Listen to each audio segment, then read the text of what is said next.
Bingo Blitz rules! If your bingo has ads in it, That's not a bingo. if it doesn't have the coolest tournaments, mini-games, and the most breathtaking design, Nope, not a bingo. if your bingo moment makes you feel so excited that you just want to burst in joy and scream out loud, bingo! Sorry, so you're playing... Bingo Blitz? Now that's a bingo. Discover a world of excitement with Bingo Blitz, the #1 free bingo game. Download Bingo Blitz and play for free. Now that's a bingo.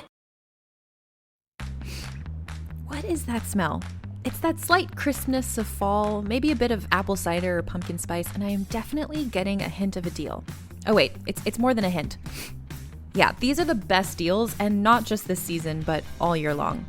In all seriousness, the smartest shoppers know that you get the brands you love with the most savings and cash back with Rakuten, and I know I'm certainly interested in sniffing out those deals. Start getting cash back at your favorite stores like Urban Outfitters, Petco, even Expedia if you're looking to get some travel in before the end of the year. And getting cash back doesn't mean you have to miss out on sales because those can be stacked right on top. It's easy to use and based on a simple idea. Stores pay Rakuten for sending them shoppers, and Rakuten shares the money with you as cash back through PayPal or check. Smells like a perfect deal to me. Download the free Rakuten app and never miss a deal. Or go to Rakuten.com to start getting the most bang for your buck. That's Rakuten.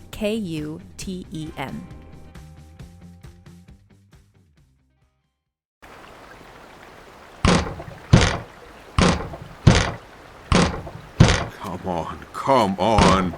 Open up, goddammit. Where the devil is he? Hello? Hello? Oh, James, it's you. I was wondering who could be making so much noise. Hello, Professor. Didn't think you'd be invited. I thought you'd be too busy looking at pictures of broken pots. I can always make time for Henry. Speaking of, how long have you been out here? You look drenched. At least 15 minutes.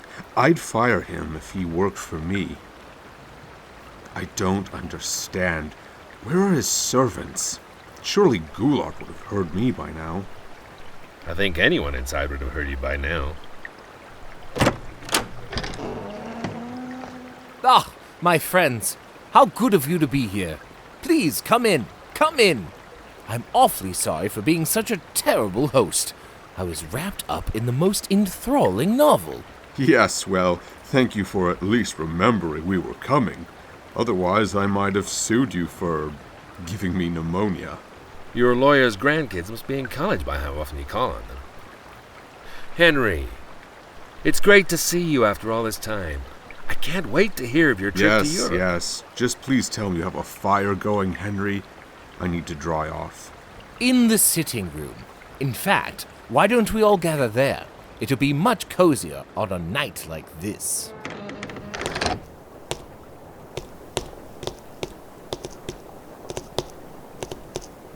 Say, Henry, where's Mr. Goulart? Though I don't normally agree with James, he has spent a long time waiting outside.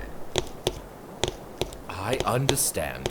Please accept my apology, James. Mr. Goulart is just on vacation at the moment. It's fine, Henry, really. But understand that just because we're friends doesn't mean you can treat me like a common rube.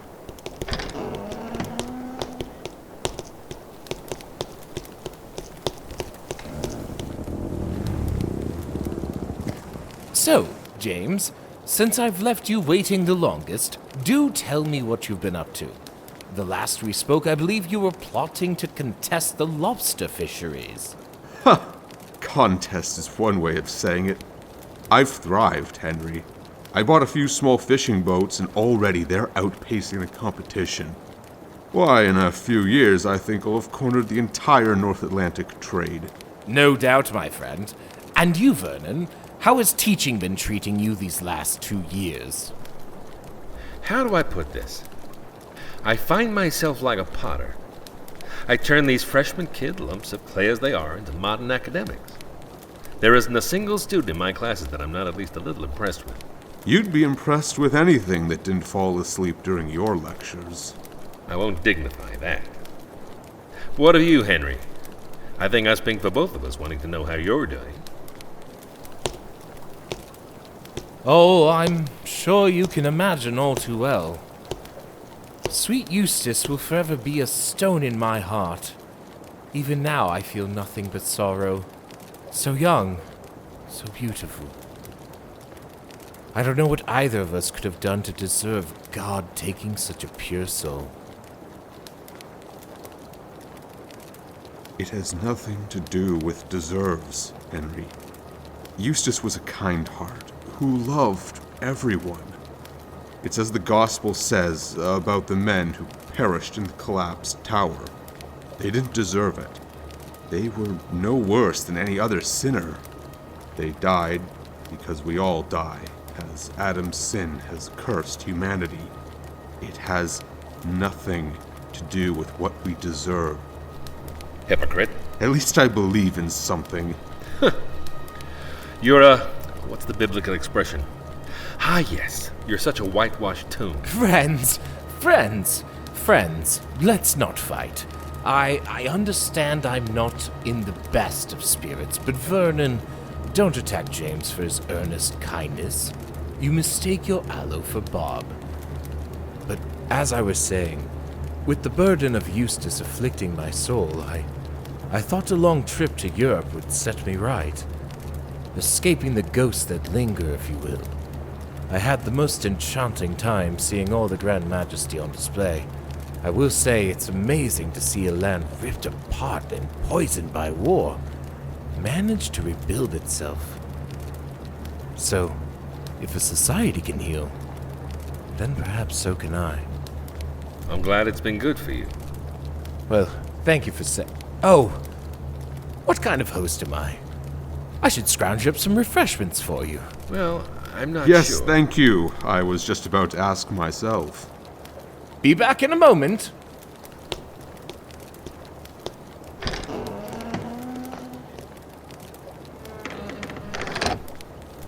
What is your problem?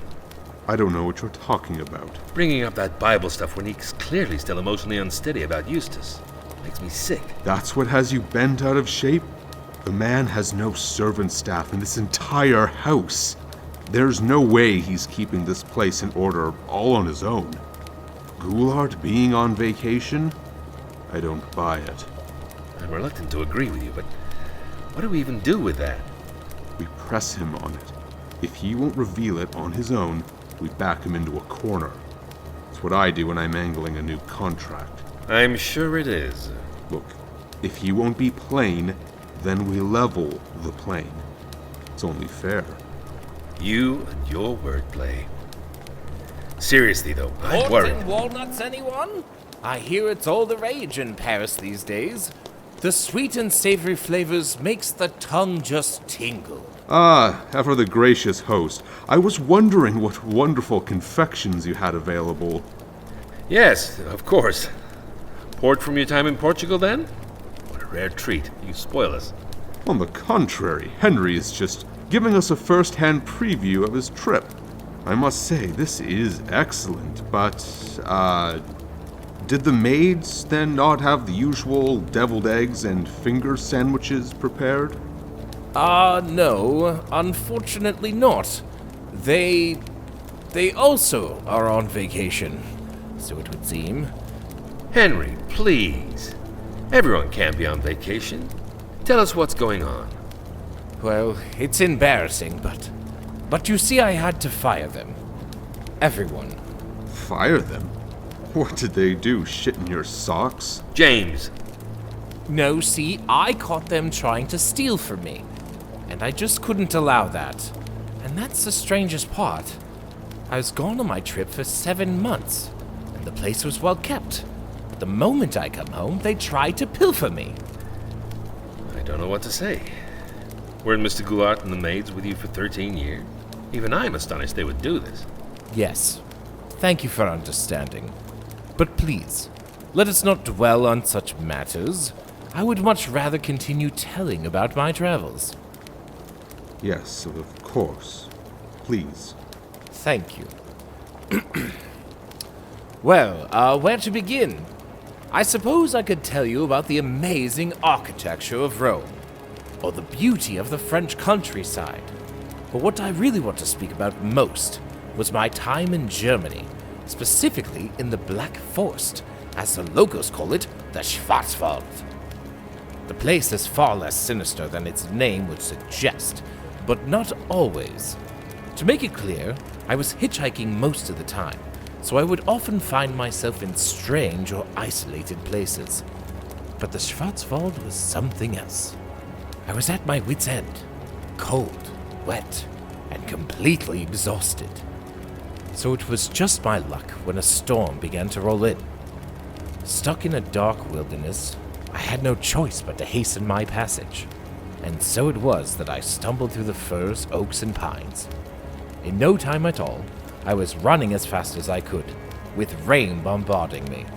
I'll be honest, I thought I might just die out there. But I saw in the distance a strange structure, and was filled with determination to survive. I ran harder than I had in all my life, my chest heaving like a furnace bellows. And in a few minutes, I was safely under the comforting shelter of the massive stone structure. Upon inspection, I realized that this was an old fort, likely from the 1700s. Its old weathered stones told me many stories of battles never to be recorded. I found a hatch in the ancient fortification and journeyed into its bowels. It was down there I found something most peculiar. I saw a skeleton, garbed in rotten military clothes, clutching a wooden box. Clearly this man had died guarding whatever was within, an urge I found myself wishing to possess. On some part of my soul, I needed to smother whatever was in this box. It was to be mine, and mine alone. The dead man had his chance, and it wasn't theft if no one could claim ownership. I pried that box from the skeleton's grasp, and I greedily popped the latch. Inside was a statuette. At first, I was confused. It didn't look like anything interesting, but the longer I looked it over, the more I understood. This was a sacred object. It was then that I heard a crash down the stone hallway. I froze, fearing I was not alone in this room. But it was a second sound of shuffling that drove my instincts into a frenzy. I could not allow my prize to be taken. I had found it, so it was now mine by right. I poked my head out the door and searched the gloomy rooms for the source of the crash and shuffling. But I was unable to discern anything in the dim lighting. Just as I pulled my head back, an evil shriek echoed off the stones. I'm not sure I could ever properly describe it, but it was the most vile sound I've ever had the displeasure of hearing. My limbs felt weak. My stomach unloaded itself, and the sharpest of migraines pierced my skull. I doubled over in my suffering and felt primal fear take hold of my soul. I decided then I would rather take my chances in that storm than come face to face with whatever was down there. The moment my strength began to return to my legs, I hugged the statuette to my chest and I ran through those rooms, back out into the downpour. I never spared a glance to see if anything was following me. But I ran until my legs gave out, and by then I was alone. From there, it was only a matter of transporting the statuette home without it being spotted. Why would it matter if someone else on your trip saw the object? Well, they may have confiscated it for themselves. Or worse, sell it and profit off the danger I had just been through. It is quite a story. Reminds me of those adventure tales the newspapers print. I never thought you had it in yourself to be so daring. Actually, since you're here, why don't I get it from my study? I'm sure if you saw it with your own eyes, you'd understand why I went to such measures.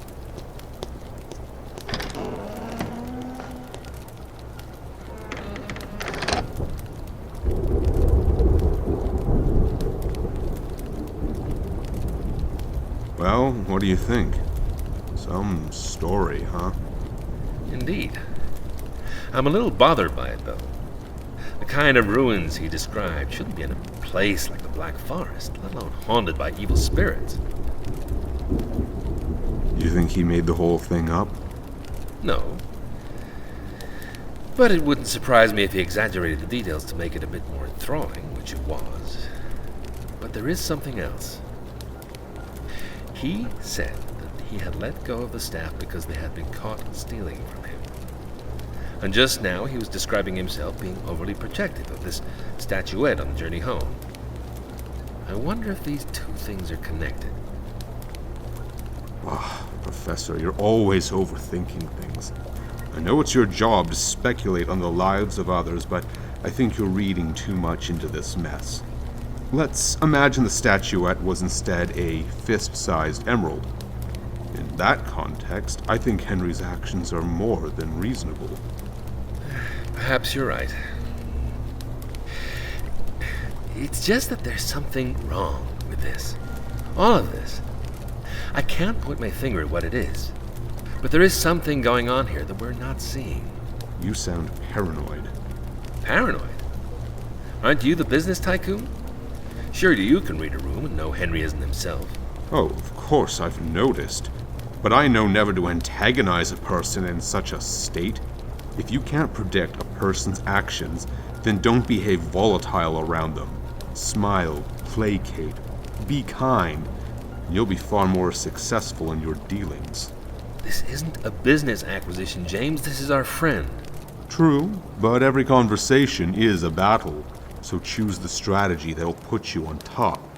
And before you ask, yes, I do consider this conversation to be a battle, one that I'm winning. Ah, good. You're still here. I was worried my dilly-dallying would have tried your patience. On the contrary, now let's see this prized treasure you've reclaimed. I'm dying to see it. Right. Let me set it on the table here. Oh my god. Absolutely remarkable. I've never seen anything like it before. May I have a closer look? Oh, yes, of course. Just please don't handle it. It looks like it was carved from granite.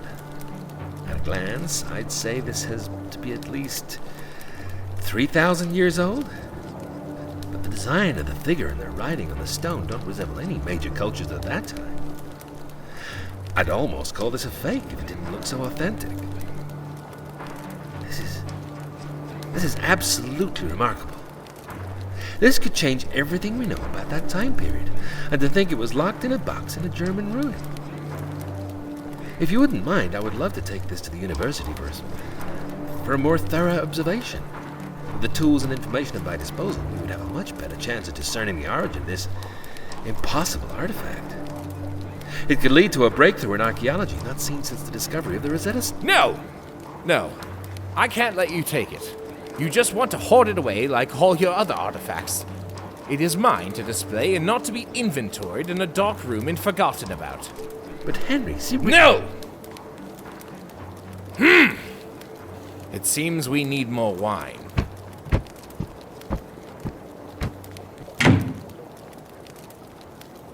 That was what I meant about not being volatile. I don't believe this. The Henry I knew wouldn't do that. He would have relished the opportunity to learn more about his artifact. I've done it many times before. It isn't right then to deny the world the knowledge that would come from this statue. Professor. Do you not understand? You archaeologists are nothing more than glorified thieves. You take these treasures away from their rightful owners, all in the name of a good cause, and then refuse to ever return them. Henry is merely acknowledging that truth. You're no better. Seems to me every few months you're involved in some hostile takeover. Perhaps, but at least when I take something, the other party is compensated for it. So you see this carving as an object of research. I see an opportunity to make Henry a lot of money. Why, I'm sure at an auction I could earn Henry over $50,000. Yeah, and how much would you earn out of that deal? Oh, a mere modest commission of perhaps 20%? I think it's only fair given my connections. What? What did you say? Henry! What are you doing? Put down the gun. Get away from it! Get away from it!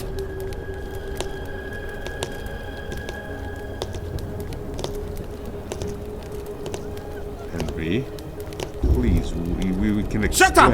I can't believe this! I trusted you. I brought both of you here tonight to share on my discovery, and here I find you conspiring over my possessions, like you're nothing more than a bunch of burglars. I told you what I went through, the dangers I faced. I showed it to you in person, and what do I find the second I turn my back? You want to stuff it away all for yourself in a museum basement, and you want to sell it like it's nothing more than a common trinket. Who are you people? You are not my friends. Friends don't do this to each other. I expected this from the staff, but not from you. This betrayal will not go unheeded. You hear me? You hear me? Henry, we would never do anything behind your back.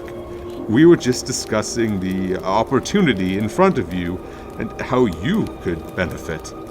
We would never do anything without your permission. Permission? That's rich coming from you. You always did have a quick silver tongue, but this is low. You've never done anything with permission in your life, so I can't believe that now is when you start. Now, listen, you don't know what you're saying.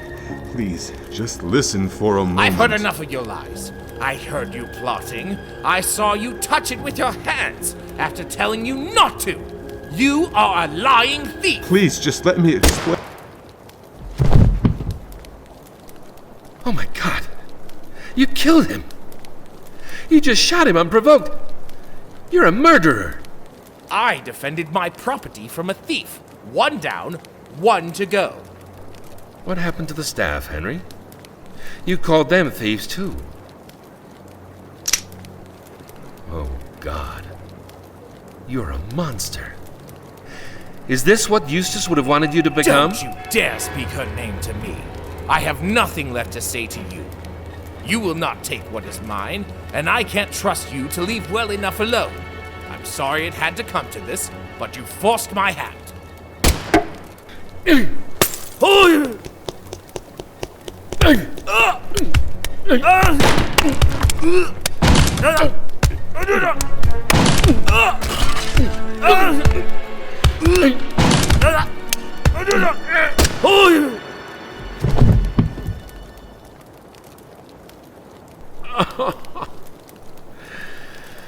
What have I done, you idiot?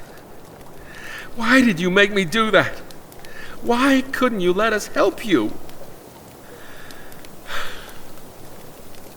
I need to contact the police. I need to make sure they understand. I had no choice.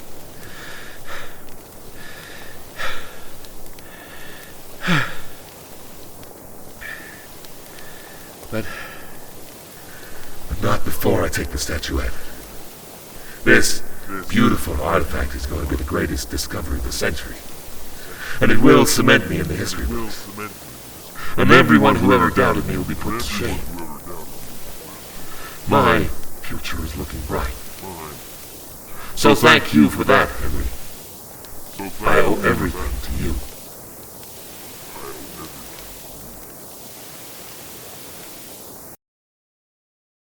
This has been The Impossible Artifact, written and produced by Daniel Huras, starring Karim Kronfli as Professor Vernon Carter, Jacob the Bear from Big Bear Radio as Henry Blanchard, and Daniel Huras from the Beat of Baleful Wings podcast as James Gibson.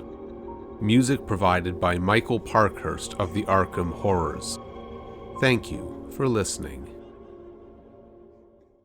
What's up, everyone? It's Noah Daniels. Hey, y'all, I'm JJ. Hey, guys, it's Kat. And we're your hosts of the Real Hauntings podcast, where we bring on guests who share their first-hand encounter ghost stories and supernatural experiences. Now on to the trailer. I've been warned. to not tell this story. But I think because of the way it ends, it's okay to tell this story, because some people say that with certain entities, to like speak of them or talk about them or in any way like portray them as powerful will attract them to other people. The creepiest thing about it to me is a lot of times it would wait for me to notice it. Like, it would just lay its arm out like this, and then I'd be like, where is it? Where is it? And then I'd see it, and then it would just slither back. For more information on the Real Hauntings, Real Ghost Stories podcast, make sure you check out real.fm to learn more about our podcast and many other amazing podcasts. Hi, I'm Jennifer, a founder of the Go Kid Go network. At Go Kid Go, putting kids first is at the heart of every show that we produce. That's why we're so excited to introduce a brand new show to our network called The Search for the Silver Lining, a fantasy adventure series about a spirited young girl named Isla who time travels to the mythical land of Camelot. Look for The Search for the Silver Lining on Spotify, Apple, or wherever you get your podcasts.